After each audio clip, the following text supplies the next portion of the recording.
New Jersey.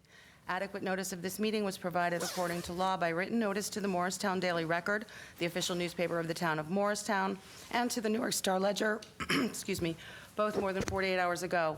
Notice was also posted on the bulletin board at Town Hall and filed with the office of the town clerk of the town of Morristown.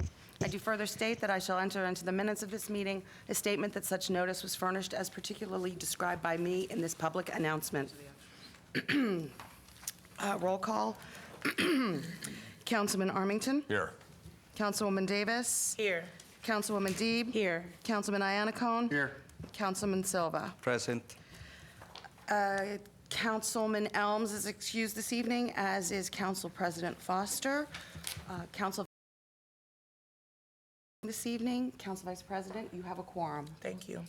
At this time, I'd like to ask the public to observe a moment of silence.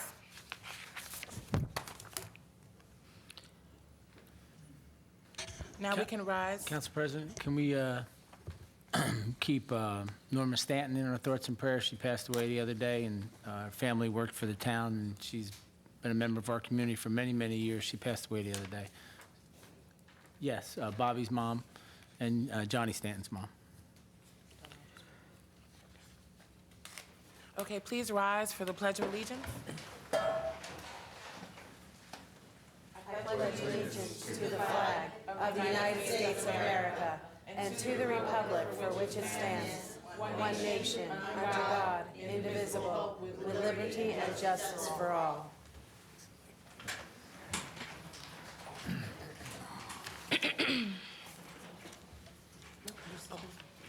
At this time, I'd like to suspend the regular order of this meeting to allow our mayor to make his announcements. Oh, should I guess? All in favor? All in favor? Aye. Aye. Opposed? You never know, they might say no. I'm going to speak briefly about an issue that's going to be in front of the council at the next council meeting that I hope that we can get public support behind, and it has to do with electronic cigarettes and vaping. It's a use that is rising among our youth and young adults. Data from 2011 and 2018 National Youth Tobacco Survey report a considerable increase in middle age and high school students through the years 2017 and 2018, reversing a decline observed in recent years and increasing overall tobacco product use. Over the last 70 years, the federal government has implemented licensing, labeling, and advertising regulations on retailers who sell combustible tobacco products. With the electronic cigarette epidemic looming over our youth and young adults, we are repeating history. Let me say that again. We are repeating history with manufacturers targeting an impressionable and vulnerable population. Information on harm on electronic cigarettes is available to all to read, and we will have all that information at our next meeting. There are more than 250 brands of electronic cigarettes on the market. Two electronic cigarette companies, Juul and Electric Lotus, were cited by the Food and Drug Administration for targeting youth by advertising products that resemble kid-friendly products, such as cereal, candy, peanut butter, and jelly. An additional 17 manufacturers were cited by targeting youth by selling electronic liquid that resembles juice boxes, candy, and cookies. Electronic cigarette companies are using the same advertising tactics that had been banned by tobacco products for years, such as TV, print ads, marketing to children, which is promoting bad habits. Studies have shown one Juul pod, for those who don't know what a Juul pod is, you look it up. For one Juul pod equals one pack of cigarettes, which contains 20 cigarettes and 240 milligrams of nicotine. The number of calls to the Poison Control Center about electronic cigarettes and electronic liquid has increased significantly in the recent years. Exposure to high levels of nicotine can have a severe impact on a child or a young adult. Nicotine can disrupt brain development by disrupting the part of the brain that controls learning, attention, and increases susceptibility and to addiction. You get it. Yeah, you got it. To addiction. It is important to note that nicotine is not the only chemical that is in electronic cigarettes. Manufacturers are adding additives and other chemicals to enhance the flavor and vapor to get a big vape cloud. There's a few, I'm going to mention a few of the chemicals which are not easy to pronounced. But I can tell you right now, one of the additives and chemicals that are in e-cigarettes and this vaping is propylene glycol. That's the food at part of regular glycol that you get, that antifreeze they put in your car. I work with propylene glycol every day in heating and cooling. It gets into your system, it will not kill you. I don't think they have historical data if you put it into your system every day, 10 times a day, every week for 10 years. They don't have that data. So it can't be good if it's using and cooling and heating in pipes, and you're getting that into your system. Manufacturers and studies are to show at least two chemicals, diacetyl, is that how you say it? Go ahead, you can say it. Diacetyl, a chemical that smells like butter, and its chemical cousin, go ahead. Benzodiazepine. And what they do is they harm the lining of the respiratory tract that causes cells to function improperly when inhaled. So I took the time to speak to a high school student, and he said the first time he vaped, it burned. Well, I don't think that's a good thing, right? And clearly, nicotine is, you can be addicted to nicotine, and it's really affecting our youth. And this is something that I really wanted the council to really put their teeth into. So our goals of this, for me to come out this, is to talk about an ordinance. It's to protect our youth. The town of Morristown is seeking to restrict the locations where a manufacturer can sell electronic cigarettes through adoption of an ordinance. The proposed ordinance will have specific provisions that will restrict youth access as well as licensing and operation requirements for retailers. These restrictions are in line with the best public practices of the Food and Drug Administration proposals, which will take place in Morristown, which will place Morristown in the forefront as it relates to combating this epidemic. Additionally, the town is looking to reduce youth access to establishments that sell such products. Will set forth in a regulatory framework by enforcement by the Health Division. The town has been working on this ordinance for some time. We took the time and due diligence to ensure that we take the right step, this important issue that impacts our children. The proposed ordinance was developed in consultation with the Public Health Law Center that specializes in model ordinances for tobacco control. I can talk about a lot of different things, and I'm going to kind of cut it off there. Because there's a lot of information. I think you should Google the chemicals that are in e-cigarettes and in vaping and what takes place and what actually a kid or young adult is inhaling. But what this ordinance is going to do is it's going to give us better control of how teenagers and people under age of 21 get into places to buy this type of tobacco, whether it's a Juul, whether it's a DAP, whether it's an electronic pen, whatever has to do with vaping. Obviously, it's 21 or older. So right now, you can go into, I'm not going to name a gas station and buy Juul vaping products. This ordinance won't allow that. Am I correct? You can go into a drugstore and buy vaping products. This ordinance won't allow that, correct?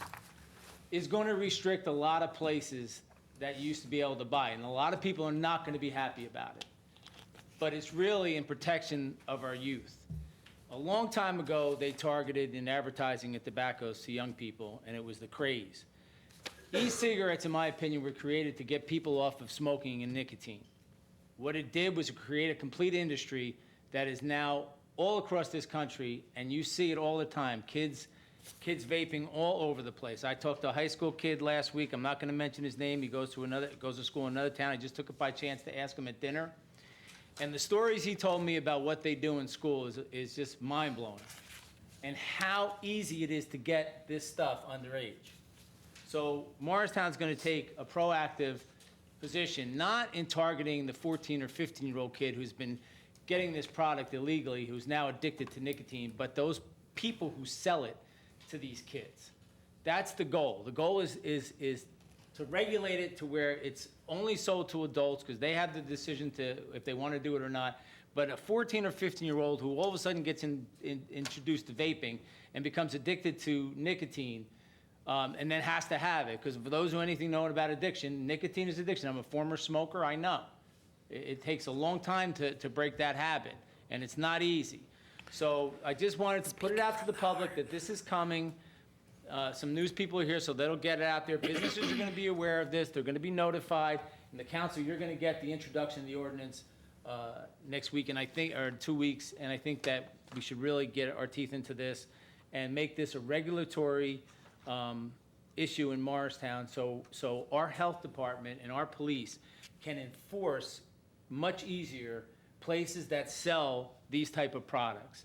If you have a vaping store, which we have in Morristown, well, then you can have somebody 21 and older can go in there. But if it's clearly marked that it's 21 and over, and our health department sees a 15 or 12-year-old kid go in there and they buy vaping, guess what? Under an ordinance that has a regulatory, we can suspend that license, and then they can't sell at all. So we have to do some things, and this is what we're doing. It's not an easy, you're gonna get pushback from businesses that wanna sell this stuff, but you know what?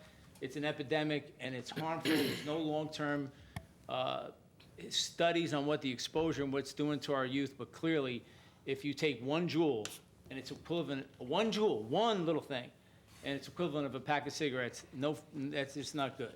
It's not good. So hopefully you can support it, and we'll wait to the next meeting. I think I spoke enough about that. Now, the reason why I'm up here and we're suspending, and I asked the council president to suspend this, and I appreciate the council supporting this, is I have to leave early tonight because I was given a birthday present in September, and my favorite band is playing tonight.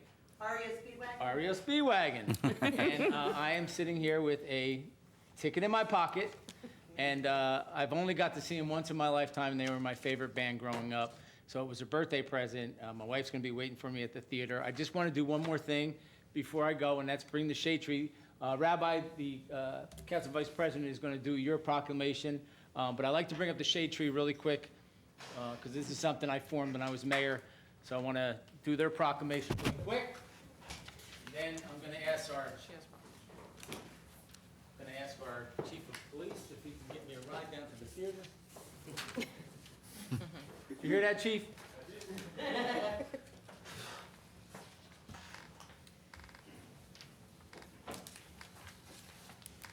Hello, Christy. Hi, Mayor Sandy. Doherty. Hi, guys. How's everybody doing, all right? Good. Okay, so, Shade Tree Commission, public, news people, these are the group that are in charge, yep, they're in charge of our public canopy.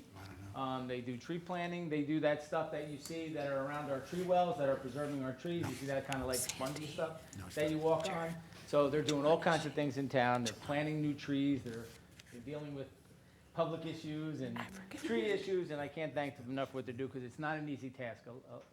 The public has to be educated how important tree canopy is in our town and for all of life. Tree canopy and shade is really important. So I want to read this before I run down the street. Okay. In 1872, J. Sterling Morton proposed to the Nebraska Board of Agriculture that a special day be set aside for the planting of trees. The holiday was called Arbor Day. Thank you.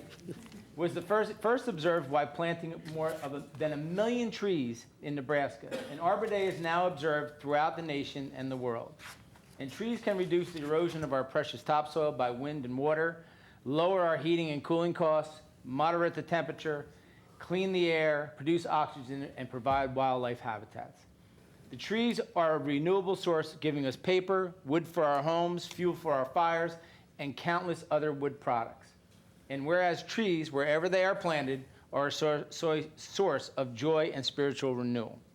Now therefore, I, Timothy P. Doherty, Mayor of the town of Morristown, to hereby proclaim April 26, 2019 as Arbor Day in the town of Morristown. I urge all citizens to celebrate Arbor Day, support efforts to protect our trees and woodlands, and to plant and care for trees to promote the well-being of this and future generations. Thank you for all that you do.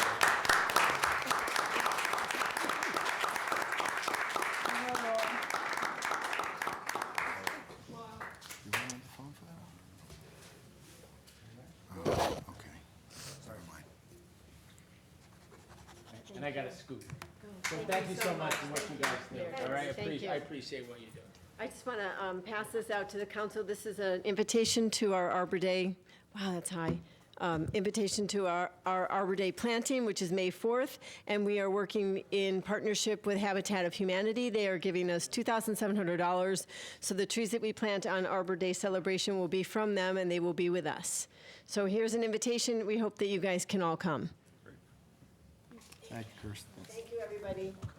Thank you.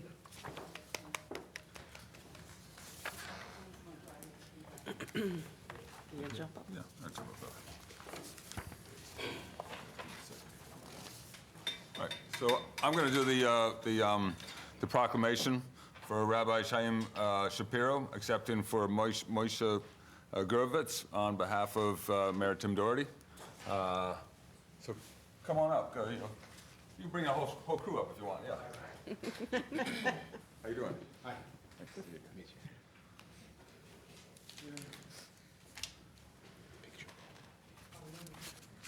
Good. You want to do pictures now or whatever you want to do?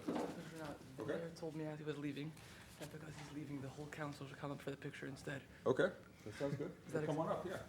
We usually do the picture after the photo. Yeah, unless you're in a hurry. Okay.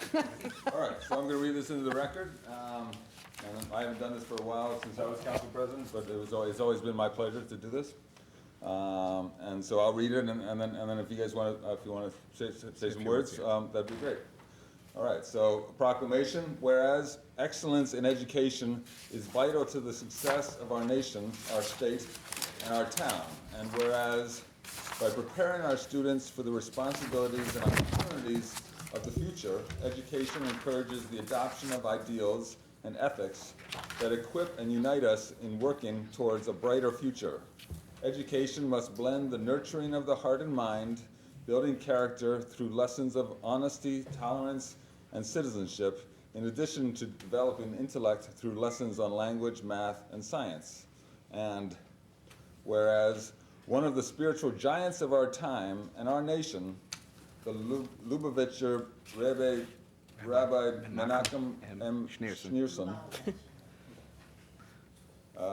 dedicated his life to the promotion of education as the cornerstone of humanity.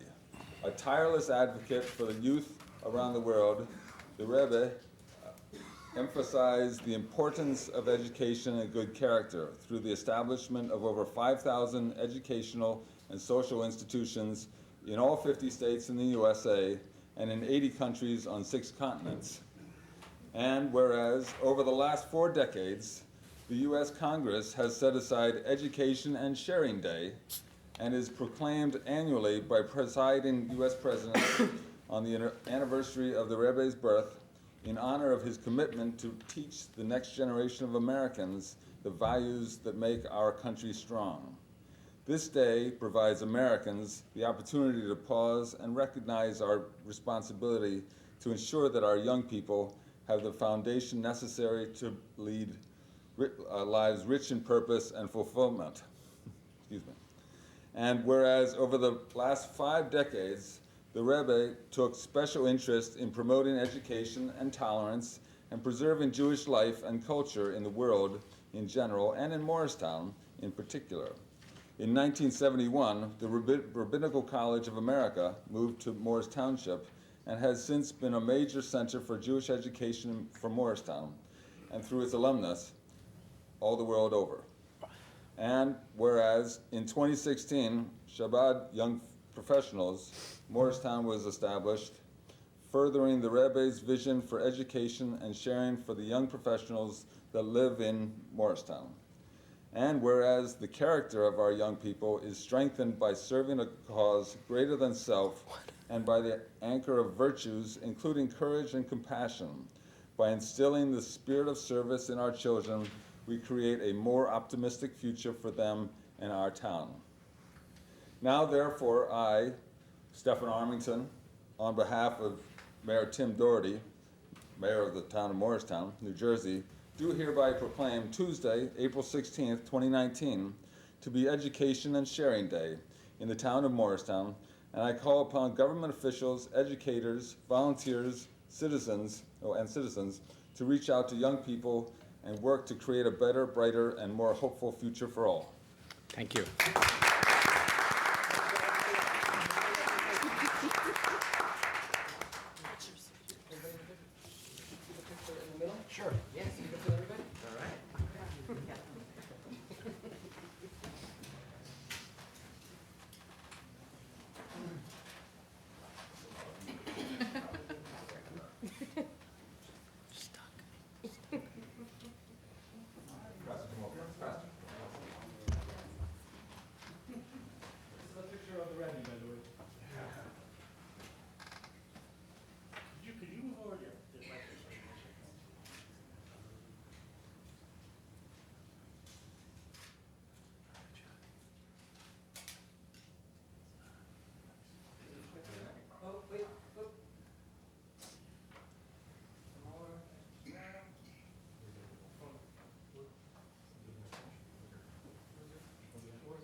piece there, I know what it's called. The podium?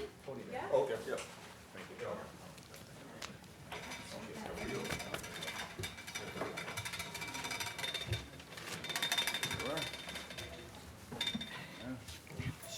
Thank you very much for this honor. On behalf of Rabbi Moshe Garevich, he gave me the honor to accept this proclamation, and it's sincerely my privilege and honor to be here.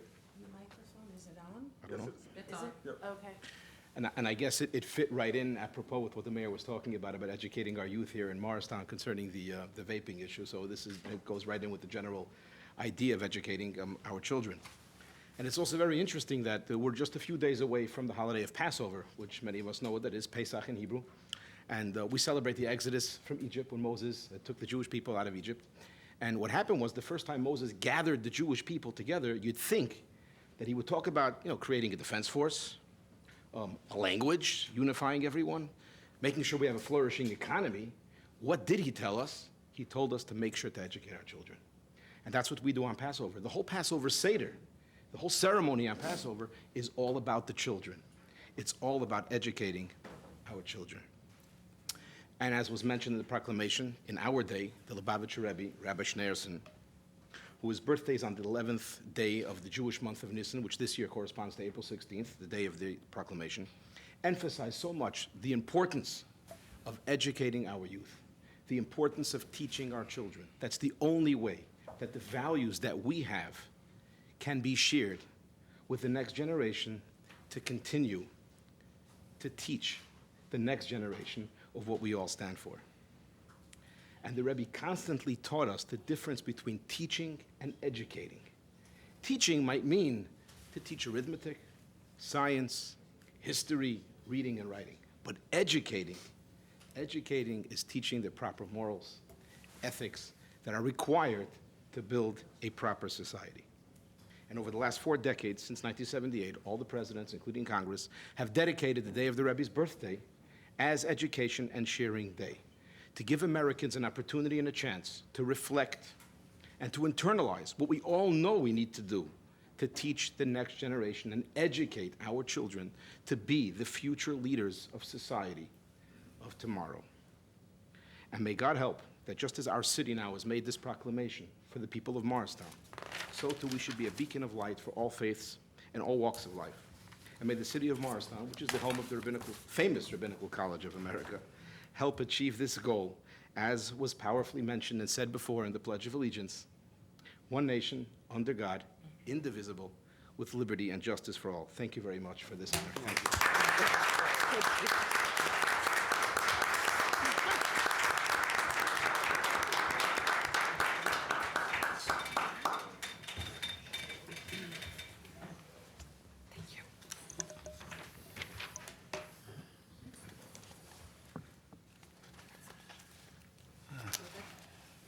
Okay.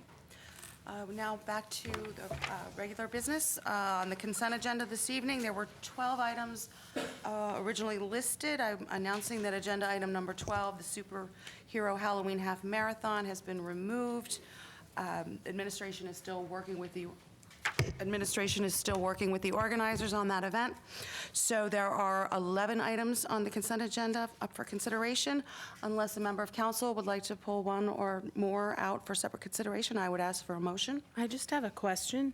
The Grand Fondo hill climb, is that a new piece of the Grand Fondo, and it's climbing up the road up to Fort Nonsense? I'm so glad to hear that, because I had pitched that idea a long, long time ago to Marty and a few people, so I think that's very cool. So is it before or after? Are they? It's before, so it's not part of the race? It's a separate climb. Okay, all right. Be cool to end the race that way, though. Just kidding. Sorry. Have you ever done 107 miles? I'm kidding. Finish on a hill? I've done 60, a metric century, but. Okay, a motion to approve? Go ahead. I'll move it. I'll second. Okay, Councilman Armington? Yes. Councilwoman Deeb? Yes. Councilman Iannicone? Yes. Councilman Silva? Yes. Council Vice President Davis? Yes. Okay, motion carries. At this time, I'd like to open the floor for members of the public who wish to address the council on any matter. Please state your name and address and keep all comments to 5 minutes or less.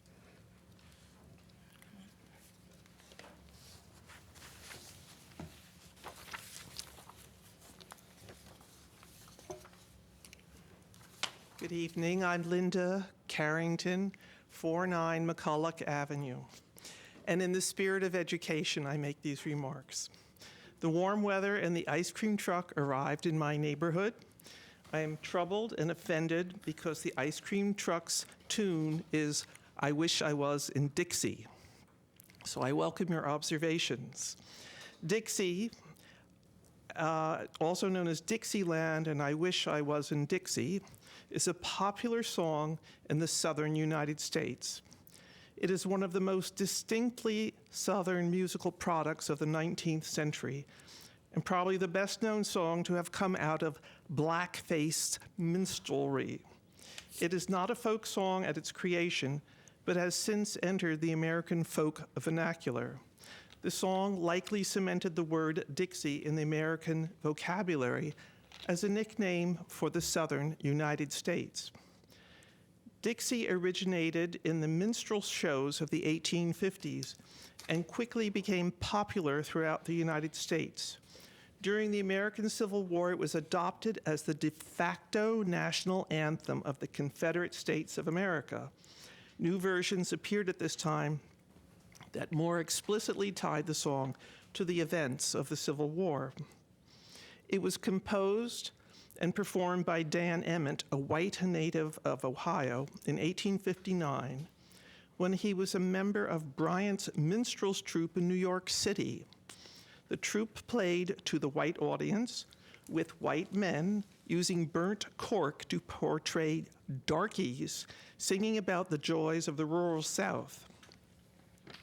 During the Civil Rights Movement and afterwards, Dixie often served as an anthem for the white Southerners and a reminder of slavery and racism for African Americans. So I'm going to quote a professor. "In all honesty, music is not independent of its culture," said Clarence Boyer, a black professor of music theory at the University of Massachusetts. "The white people took it and used it to mean something. Some songs have a broad acceptance, but Dixie isn't one of them. You don't have to explain why you're playing the Star-Spangled Banner. You don't have to explain why you're playing America the Beautiful. But it has to be explained why someone is playing Dixie, unless it's the Ku Klux Klan. Blackface minstrelsy is not a flattering representation, taking place against the backdrop of a society that systematically mistreated and dehumanized black people. These performances were mocking portrayals that reinforced the idea that African Americans were inferior in every way." Now, I have no reason to believe the man who runs the ice cream truck means this as a statement of his belief. He could be totally innocent of it. It could be because he sells Dixie cups. But I just, in the spirit of education, want to point out that to me, it's an offensive tune. I don't know what you can do about it unless you change the licensing next year and say, please don't play Dixie. He played it last year. So thank you for listening to me, and I hope you can do something about it. If not, I certainly understand. Thank you, Mrs. Carrington. Anyone else?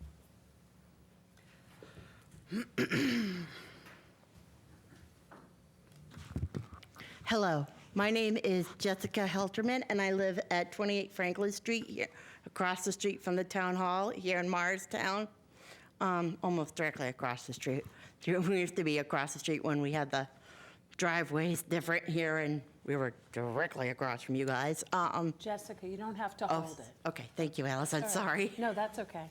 At any rate, I think that I have two ideas. We should have more than one of those buses, the Colonial coaches. I know you just redid it and all, but I still think we should have more than one of those buses that go around, because there's a lot of people that could benefit from that, to use the Colonial coach. And number two, I think the housing voucher program I know it's open in the township, but that's kind of far for some people who don't drive and are dependent on transportation to get them places. And after a while, the new the things like Lyft and Uber are very expensive after a while, and they really cost a lot of money.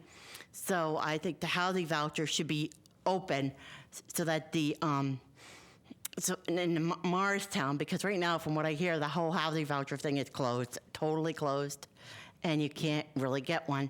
So, and if you want to move out of your parents' house,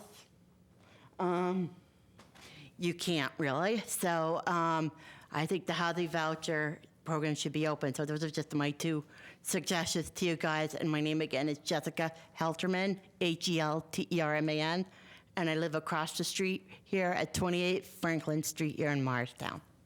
Thank you. Thank you, Jessica. Come on, Bill.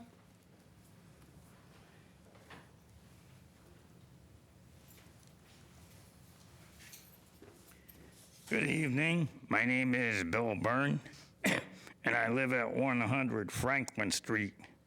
Last time I was at Tim's party, and when I was taking the senior citizen bus over there, they said, well, Mr. Byrne, you know what you can advocate for us is at all the bus stops, you know, where the seniors are waiting for the buses.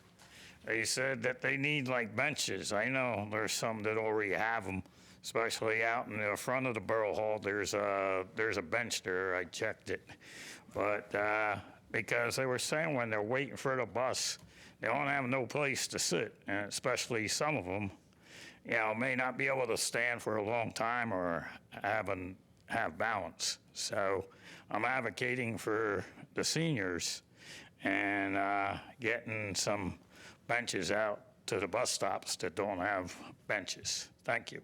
Thanks, Bill. Would anyone else like to address the council? Good evening. My name is Lefty Grimes. I'm from East Hanover, Hanover Road, East Hanover. I was told they were going to have a discussion about cannabis, not an official discussion here tonight, but they want to open a discussion about cannabis and where they can maybe have a dispensary here in town. And that's very important to me as a patient in New Jersey because I was on opiates for 10 years because of a fusion in my spine. I have an artificial disc. I recently had a 2-level fusion in my neck. You can still see the scar back in January. And after my fusion, I took 0 opiates because I use cannabis. 0 opiates. It was an exit drug for me and a lot of my friends. We go to council meetings all over the state fighting for our cannabis rights. I'm not really here for legalization. I'm here to support patients. What we need in this town, what I need is something closer to me because I have to drive to either Cranberry or Woodbridge, or it's a long drive for somebody who's really sick. You have people in this town that have cancer. You have people in this town. You have disabled war vets in this town that can't get around, that really need your help. They really need a dispensary nearby. It would be really helpful if you supported the police to have their cards. One of the reasons I got this is because the police union doesn't support cannabis. If you're police and your doctor prescribes you cannabis, you're going to lose your job. But it's okay if you use fentanyl and OxyContin, the union supports job protection for those drugs, but not for cannabis. So we have to support our police on that reason, and we need ordinances for that because the union's not behind that. The chiefs aren't even behind that. As a whole, the chiefs are not, as a group, the chiefs are not for that. But I've talked to a lot of cops and chiefs on the side, off the record, that say as soon as it becomes legal, they're going to buy a big bag and smoke it. These are chiefs that I talk to. So, I mean, you know, it's very political. And what I see in New Jersey is there's a political, they're playing political football with the sick and the dying here in New Jersey. And that's disgusting to me. It's a party line thing now, and it's not fair because Republicans get cancer just at the same rate as Democrats. We live in a big red dot here in New Jersey. We got chromium, vinyl chloride, lead, all these dangerous, horrible things in our systems, and we're all going to get cancer. We're all going to get these horrible diseases. My friends in Linden all have cancer. My friends in Linden all have MS, and they're suffering. And there's such a stigma against cannabis that they have such a hard time getting their cannabis. My friend's in Weberwood Johnson right now. He's having half his liver taken out for cancer. He went to the hospital. He brought a bunch of edibles. He spent the whole night cooking edibles and making all his stuff for him. And the hospital took his cannabis away. They didn't take his fentanyl away. They gave him an epidural full of fentanyl. That was fine. But his cannabis, they took it away because of the stigma. And they said, well, you have an alternative treatment in fentanyl. This is the hospital telling him the alternative treatment is fentanyl. That's a stigma. That's scary. And the patients here need your help. And we'd like to just see a dispensary here in town. That would be great. Even a storefront. We don't have to grow it here. Just give us a storefront so we can come get it. I don't have to drive an hour to my dispensary. I mean, we had a disabled war vet here in town that moved out, and he used to come here and fight for his medicine. And he watched his whole team die in front of him. He got PTSD because he watched all his buddies die in front of him. Then he had to go rescue them. He has to come to these council meetings and fight for his rights. And he has to relive that scenario over and over and over again because there's councils that are so ignorant that they're banning medical cannabis in some towns. Some towns actually ban medical dispensaries. When you have disabled vets killing themselves, 22 vets a day killing themselves, and towns are banning their medicine. We also do wheelchair access videos. So we go to these towns and show how horrible their wheelchair access is and how disabled war vets are actually locked out of some towns. Morristown, you're actually pretty good here in Morristown, except for the recruiting center. The recruiting center, if you're a disabled war vet, you cannot get into the recruiting center, which is kind of ironic and scary and sad. So I hope you would consider having a dispensary here in town. Thank you. They shall grow not old as we that are left grow old. Age shall not weary them, nor the years condemn. At the going down of the sun and in the morning, we will remember them. Thank you. Thank you. Is there anyone else?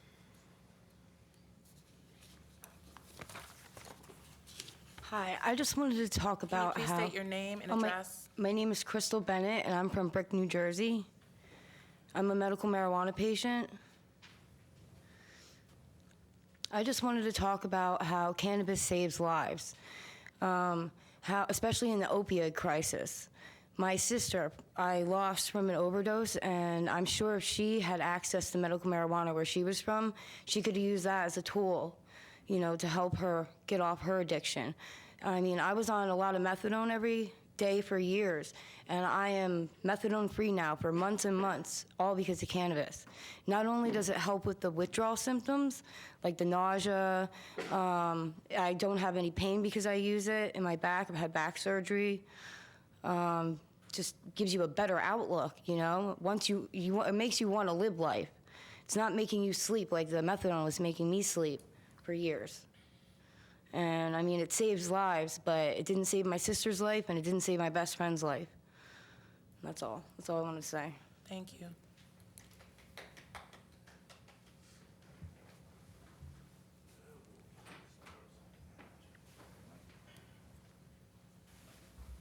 All right. My name is Mike Vingileos. I'm from Point Pleasant. Can you spell your last name, please? Vintzzileos. Wasn't prepared to talk tonight, but I've had actually a very long day. I had to put down, I didn't put down the cat. He wound up dying. He was a cat I'd had of almost 14 years. He was my best friend. I was up all night. I had to watch him suffer. It was a horrible thing to watch. So I dealt with that. I drove a little while to come here, more than a little while, but that's kind of what I have to do when I go to these dispensaries because they're pretty far from where I'm at in the Brick, Point Pleasant area. I have to drive at least an hour to get to the closest dispensary. I too am pharmaceutical-free, opiate-free. I had a long battle with drug addiction, primarily opiates. It was a pill addiction that pretty quickly led to a heroin addiction. And then I was snorting heroin at first, and then before long I was shooting it. And it was a horrible existence. I wound up going to the methadone clinic. I was doing that. I was on and off the methadone clinic. When I wasn't on the heroin, I was on the methadone clinic. And it was no existence. There was no productivity of where I was at. It took the personality completely out of me. I was a shell of a person. The cannabis gave me my life back. I realized I was able to decrease the amount of the methadone that I was taking. That was the last bit of the opiate run that I was on. It was the clinic. and I was able to get off the clinic and leave from the cannabis, I started realizing that I was able to decrease my dose. I was on 130 milligrams of methadone. That's a pretty lot of, it's a lot. So, and that's a horrible environment too, when you're in a clinic like that, because there's really no external support. It's not really set up to maybe kind of, you know, you kind of have, it's not really set up for you to succeed, if I'm just being honest. The counselors don't give you the appropriate direction, and cannabis for me, what it did was I realized I was able to decrease the dose, and I was able to get off of methadone completely. So I just wanted to, you know, I guess share my story, and hope that a story like that has consideration, and you know, just trying to get more access to the plant that saves lives. You can't die from it. You can't overdose. You can't die from it. So that's about it. Thank you.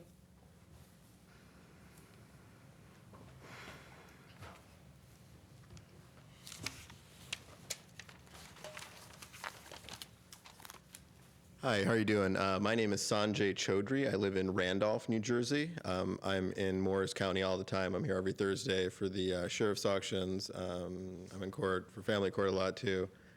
So I'm in Morristown a lot. I'm a patient. I'm a Kuma patient. I've been a master gardener for the University of Illinois, and I've been a Rutgers certified master gardener. I've been very passionate about the cannabis plant for 21 years. I'm pretty confident that I wouldn't be on the planet still if it wasn't for this plant. In this state, I have 4 qualifying conditions. I have a number of non-qualifying medical conditions, and you know, I've been really passionate about this plant, and there's so many different people with different conditions that can benefit from it. I've been the horticultural specialist for a special needs private school, Spectrum 360 in Livingston, and I've worked with the autistic adult clients there and the children there. And Stanford's done research showing how much benefit there is to this population, and that they've done they've proven it statistically significant that they have less naturally occurring cannabinoids. We all have an endocannabinoid system. We all produce cannabinoids in small amounts, and some of us don't produce enough, or our bodies are not able to absorb them enough. Our brain has cannabinoid receptors. Our lungs and heart and stomach all have receptors for cannabinoids. And it's not like opiates or cigarettes or cocaine. We don't have cocaine receptors. We don't have opiate receptors. Those are just dopamine that we're pouring into our body to make us feel good. But the difference between those drugs and cannabis is that our body has evolved. If you believe in evolution or if you believe in creation, our body was created with an endocannabinoid system that's meant to take in these cannabinoids. And now for over 80 years in this country, there's been a war on cannabis. So people for decades have been arrested. Communities, primarily minority communities, have been destroyed for decades over this war. And now as legalization comes in, everyone's talking about profitability and opening up spots and, hey, let's all enjoy this and make it available. But no one's saying sorry for what's happened. There have been so many decades where people have been exploited, marginalized, communities have been destroyed. And it's sad that, you know, now everyone's like, hey, how do we get in on this? Let's make money on this before we say we're sorry, and recognizing that this is a medicine and the people that have been marginalized need to be part of this, and that, you know, we all have this system in our body. And even in our Declaration of Independence, it says that, you know, we hold these truths to be self-evident, that all men are created equal and endowed by the Creator with certain unalienable rights, that among these are life, liberty, and the pursuit of happiness. To secure these rights, governments have been instituted among men and been given these powers with the consent of the governed. So we give you guys the power to govern us. You guys have been given this power by the people. And the people in this state, I think right now it's 67% want this, and they want this in their towns. So if the people that have been chosen to govern us are not doing what the people that have chosen you to do, then we have a right to overthrow the government, because you guys are not, you know, that's the basis of what this country was, for people, you guys doing what the people want and not what you guys may personally feel. For medical, I think over 90% want this to be available nationally. So, you know, as the people who are representing us, please be our advocates and please speak for the people, because that's what your job is to do, is really advocate for what people want. There's a scientific basis of why this plant is needed. there's a medical basis, there's a history of oppression surrounding it, and now there's more exploitation as this industry develops. The people who've been marginalized are not going to be allowed into it, and the people who are going to be into it are some of the purveyors of the cannabis wars this whole time also. So I would just, I would offer my services. I do horticultural consultancy. I have a startup organic soil company. So if you have any questions about cannabis, the environmental concerns, a lot of the production methods that some of the producers use in the big cannabis companies do pollute watersheds, waterways, groundwater. So I've been speaking with Chairman Danielson in Franklin County, some other politicians about some other concerns that big cannabis isn't talking about, but they are real concerns about a community. When you're developing this, you don't want someone to come in and pollute in a way that you don't know about. So I'll give you my card and offer my services if you guys have questions about that, because I'm very passionate about the medicine and the plant and not so much the business side, because I think the business side takes away from the medicine. Even most of the dispensaries, there's patients here, they carry 3 or 4 or 5 types, strains or cultivars of cannabis, but there's over 5,000 documented and maybe 20 or 50,000 that are not documented. So when it becomes about profits and who can produce the most and what cultivar is producing the most, it sort of takes away from the medicine. You, sir. Okay, sorry. Can you please bring your statement to a close? Yeah, that's all. Thank you for the time. And if anyone has any questions, I'll just leave some of my cards here and you guys can reach out to me. Could you repeat your last name for the record? Sure. My last name is Chaudhary. And you're from Randolph? I'm from Randolph. Okay, I'm thank from you. Chicago, but I live in Randolph. Thank you. Is there anyone else that would like to make a statement tonight? Since there are no other people interested in making statements tonight, I'm going to close the public portion of this meeting. At this time, we will have the council response to Jillian, anything. what's the status of the housing vouchers? Do you know? Actually, in the next couple of months, they're Next going to be couple months. opening the voucher program But is again. it the voucher program, or is it also the wait list for low and affordable housing? It's Low the and moderate? voucher program. And they're both the This same? will be actually the first time in quite a few years that they've opened the voucher program. Hillary, when's it going to open up? I can't give you an exact date, but I can get you that information. Well, maybe we Could could get you- it over For to- sure, to Jessica. Yeah, Jessica, too. and let us know when. Absolutely. Okay. Jessica, if you could, I guess, email me Sure. so that I have your information, I'll be sure to reach out to you and let you know the exact date for when the voucher program is open again, okay? Okay, thank you very much, Council President. You're welcome. And Jillian. Jillian, on the bus line, that's actually is a great service that the town does have. How is that route kind of published? Because again, when you go around town, you don't see kind of like route signs or anything. It's interesting, but it's a We great actually- new bus, great service, and We're actually working on installing signs for the most popular stops. We actually did purchase the signs. We just need to get them up now that the weather is finally broken. The route is actually posted online. There's a page that has the route schedule, and then there's also a route that's available on the bus itself. and the idea of benches isn't a bad one. Maybe we can look into that. We can certainly Yeah, look at what the where frequent there may be spots. feasible. Sure. Is the schedule for the Colonial Coach or the route for the Colonial, is that on our website? Yes, yes. It might be nice to put some signs around town so people can see where it is. Yes. You know, yeah. Regarding the advocates for marijuana, the issue is in committee, and we hope to have some recommendations for the general counsel and the public, possibly at the next meeting. So.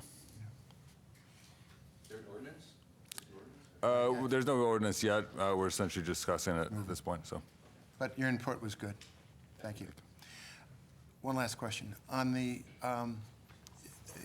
it's this Dixie, we just can't ignore it. There's Dixie on the ice cream truck? A lot of times, somebody should just talk. Maybe if you point out the truck to me, Linda, okay, one of us will talk to the ice cream man, because probably, I'm to be The surprised. police chief has actually offered to. Is he doing that already? Yes. Good, thank you. Do you know what color the truck was? Do you remember the color of the truck? I've never seen the Chief, you know the truck, right? Chief? You know the truck, yes? Good, thank you. And some of my questions were brought up, so I'm not going to raise them again. But the e-cigarette regulations, I see that it's under new business. Are we going to be able to ask questions then, or is that appropriate now to ask questions? At the next meeting, we're going to introduce it, so I imagine we'll have. We'll have questions on what was presented tonight. So, from the Health Division, is that the county? The County Health Division is our health division as well. Okay. If you recall, we have a shared service agreement with the county. Right. That provides our health services, so Right. they've been working with us to So that health to create officer worked on this, because it says Health Division, so I was just wondering who. Yes, and in fact, at the next meeting, when we present the ordinance, the Health Division will be coming before you with a presentation with a lot more information. Okay. So it may be useful to hold your questions until we're able to give the presentation at the next council meeting when the ordinance is So it's going to be presented at the next meeting? Yes. Okay. Could you also give us just some background? First of all, thank you for this background. It's really helpful to have a public policy memo preface an ordinance that's coming across our desk. I guess my one question would be, is it talks about how there's a number of towns that have looked at this. If you could just let us know what those towns are before you, We'll have alongside all the information ordinance. available at the next meeting. Okay, great. So does the county freeholder board support this? This is a Town of Morristown initiative. Okay. If you don't mind, I'd like for us to reserve all of our questions for when we have the presentation. That way, we all pretty much get all the information that, the administration has about this ordinance. I was and then we can specifically have- referring to the memo, but Clear about that. I'm done, thank you. You're welcome, Allison. If no one else has any more statements about what you heard from the public, I would like to ask for council liaison reports. Parking Authority has not met since the last meeting. Thanks. Neither has the Housing Authority. Just to reiterate that the townwide cleanup is April 27th, Saturday. It's a big day, we do it every year. As you might be able to see, there's a lot of pollution and litter along the highway exits and entrances. If anyone's interested, they can email Kathleen Margiotta. If you have a specific area you would like to request, you can contact Kathleen and let her know the area that you're interested in. Saturday, April 27th, 9 a.m. Heavy rain date is Sunday, April 29th. It's a great day. And I'm sorry, Jillian, I know the mayor is not here, and I skipped over his portion, but I know that you're going to speed through it. Yes. I would speed through it? Okay. I'll do No, my I mean, best. you don't have to. It's got to be shorter than the mayor's version. It's one sheet. I promise I'll go as fast as I can. Couple of just announcements. I know during at the opening of the meeting, the mayor mentioned the passing of Norma Stanton. She's a former 25-year retired town senior public health nurse. She worked here from 1973 till 1978 and was a resident of Wetmore Avenue. On Thursday, April 4th, there was a fire at the Housing Authority. There were 8 families affected. We've been working to collect donations on their behalf to help them transition into new housing. I understand that they are also working with the Housing Authority employees and the board to help relocate them while their building is being repaired. I'm happy to share that Morristown was designated a healthy town by New Jersey Quality Institute. We want to thank the Mayor's Wellness Campaign for that effort. And I'm also happy to share that we were awarded $315,000 in municipal aid funds for the Washington Street Phase 4 Streetscape project. So that actually will complete the Washington Street Streetscape project, and we'll carry that project through to Burnham Park, so we're excited about that. Great, thank you. On the calendar of events, this past Saturday, April 6th, there were three events that occurred. There was the annual fishing contest via the Morristown Recreation Division at Burnham Park. I understand it was very successful. The Morristown Area American Little League opening day at Ginty Field also happened, and then Mary and Sally's 70th birthday celebration. Happy birthday. Upcoming events this coming Saturday, April 13th at 10 a.m. is the annual Easter egg hunt at Lidgerwood Park. Let's all hope for good weather this year. We haven't had great luck the last couple of years. Friday, April 19th is in observance of Good Friday. Town Hall will be closed. And then finally, on Monday, April 22nd at 2 p.m., Philly Pretzel Factory on South Street will be celebrating their one-year anniversary with a fundraiser for Habitat for Humanity. Donations will be collected starting April 1st through Monday, April 22nd, and 10% of all proceeds through that time will go to Habitat for Humanity. That's all I have. Thank you. Can I ask a question, Council President? So I didn't hear you. Could you repeat? There was a fire at the Morristown Housing Authority? Yes, there was a fire on Flagler Street on April 4th. That was Thursday of last week. It was a minor fire. Well, it wasn't a minor fire, but there were no injuries, but there were 8 families displaced. So we are working with the Housing Authority to support them. Do they know the cause of the fire? I don't have that information. When those apartments are fixed, the same families will go back in? My understanding is I think they're relocating a couple families to vacant units, and then they're working with other families to relocate them. So a Housing Authority really is working with them on that. I don't have any real I do have a specific little info. information about that. Actually, I believe it's 3 of the families that were displaced have been placed in apartments that were due to be rented that are already on the property. So they just moved to a new place. There are still a couple, I believe it's today, today, the Red Cross stopped paying for the residents' stay, but the Housing Authority has picked up the tab. So they're still able to stay in the hotels that they were in, since they've been displaced from their apartments. I do have further information that I could just forward to you all. Yeah. I guess that's more. I didn't know about it. So you said 8 families were displaced? Families. Wow. I don't think that too many apartments were really burned. I think it was just one fire, but there was like water that kind of made it inhabitable. Right. Am I correct? Well, there's 2 issues. One is that the water from extinguishing the fire did affect all of the, it's one common building, and they also have a common attic space. So that impacts all of the units, even if only a few of the apartments were directly impacted. So, it is, unfortunately, they can't just renovate one unit or repair one unit without repairing the entire building. So that's one of the challenges. But they're working on it. Yeah, they are. And they're in close works with the insurance company, so it's like rolling right away.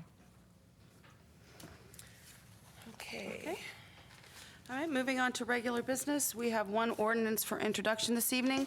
Ordinance number O-9-2019, an ordinance of the Town of Morristown in the County of Morris, State of New Jersey, establishing compensation for certain officers and employees of the Town of Morristown. May I have a motion to introduce? I'll introduce. I'll second it. Councilman Armington? Yes. Councilwoman Deeb? Yes. Councilman Iannacone? Yes. Councilman Silva? Yes. Council Vice President Davis? Yes. Ordinance 9-2018 has been properly introduced by title and will be considered further after a public... 2019. What did I say? 2019, excuse me. It will be considered further after a public hearing to be held on April 23rd, 2019. We have one ordinance for public hearing and adoption this evening, ordinance number O-8-2019, an ordinance amending and supplementing Chapter 7, Traffic. I have a motion to adopt. I'll move it. Second. Councilman Armington. Wait, your public hearing. I will now open up the public hearing for ordinance O-8-2019. If any member of the public would like to come forward and comment upon this ordinance. Hearing none, I'll close the public hearing. Comments, questions from council? Okay. On the adoption of ordinance number O-8-2019, Councilman Armington? Yes. Councilwoman Deeb? Yes. Councilman Iannacone? Yes. Councilman Silva? Yes. Council Vice President Foster? Davis. Davis. Yes. It's Ordinance okay. I know I'm not O-. always sitting with you. 2019 is adopted. There are 7 resolutions on the agenda for adoption this evening. Unless any member of council would like to remove one or more for separate consideration, I would ask for a motion to approve Resolution R57, 2019 through R63, 2019. Motion. Second. I have questions on 61 and 62.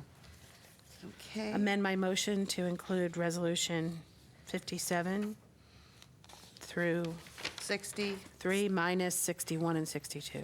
Thank you. I have a second, please? Second. Okay. Okay, I'm sorry, one moment, please. All right, on the adoption of R 57 through 60, 2019, and 63, 2019, Councilman Armington, Yes.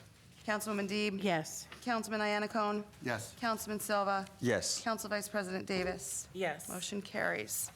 Resolution R 61-2019, resolution authorizing the execution of a memorandum of agreement between the Town of Morristown and Policemen's Benevolent Association Local 43. May I have a motion, please?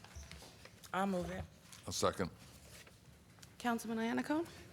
It's actually just a procedural question, because I did notice the rates in the memorandum of agreement are the same as the rates that were included in the resolution for introduction tonight. Correct. So are we approving, are we truly approving both tonight then? So here's the process. The memorandum of agreement is the amendment to the collective bargaining agreement, which stipulates all of the conditions of work, including wages.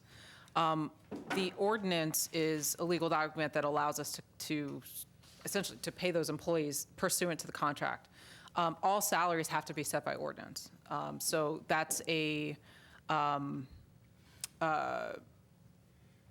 document that follows. Basically, by approving the MOA, though, we're approving the ordinance also. Well, you have to approve them separately because Separately. you have to approve, you have to adopt an ordinance Okay. pursuant to salaries. I'm fine.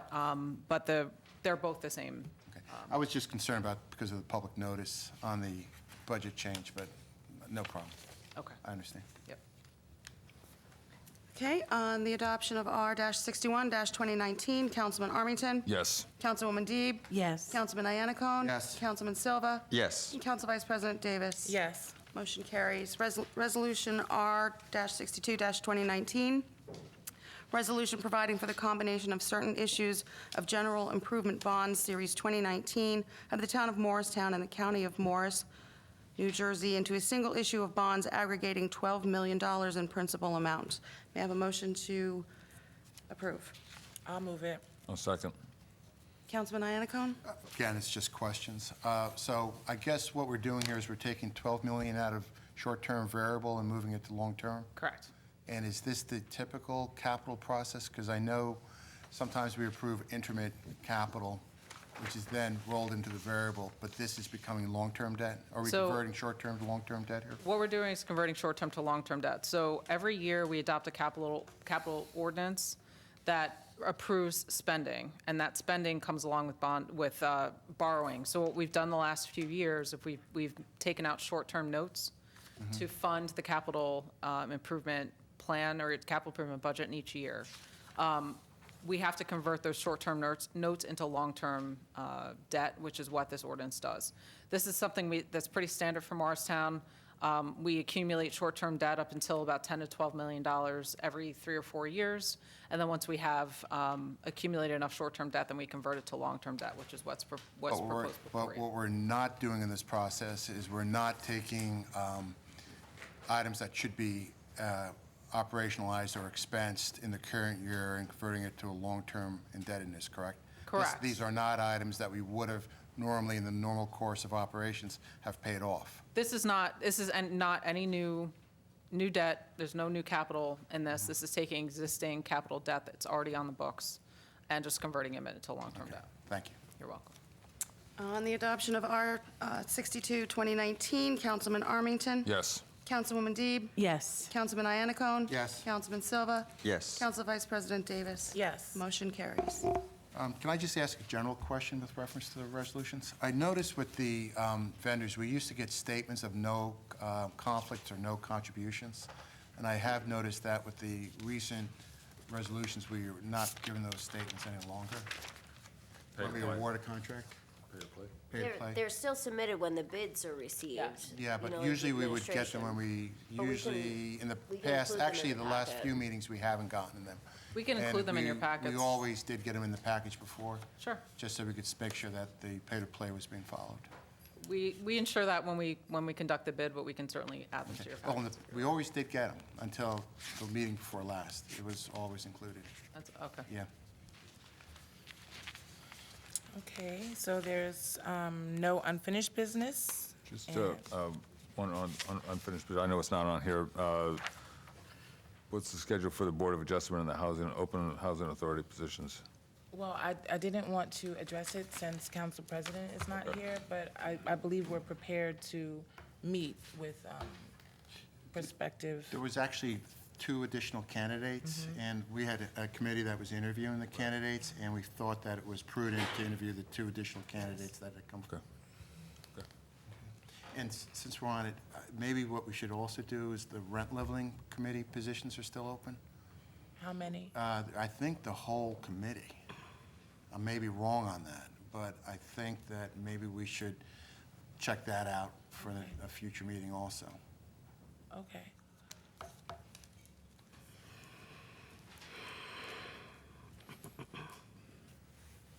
Who all was involved? I know it was you. I don't know, because I think I don't know, but I do think that all positions may be open. It was one of those items where we had a discussion as to whether or not we should be broadening the scope of the rent leveling committee to also include some type of forum for people to bring complaints or concerns concerning issues they might have with their tenant, with their landlord, Right. that are not being resolved. We had that discussion. It was pointed out, though, that by state ordinance that you had to have this committee, and that the role of the committee was scripted by the state. Okay. And so I think probably we got sidetracked on it, so it's probably time that we actually Get put back this on it. forward, because Okay. there are some issues, I think, that are brewing. I agree. So do you want to?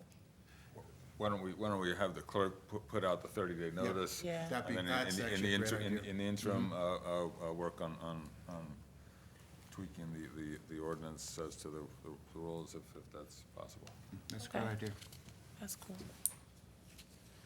Nothing else?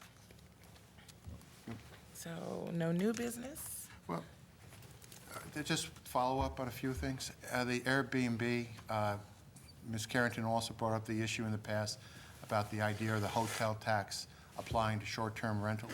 Are we still working on that? Yes, and in fact, we did get clarification that we need to modify the local ordinance to add interim or itinerant rental units, so you'll be getting an ordinance at the next council meeting. Thank you. And just, we are working on the ordinance also for the 2-hour parking. And we should see that at the next meeting, maybe, for the parking meters.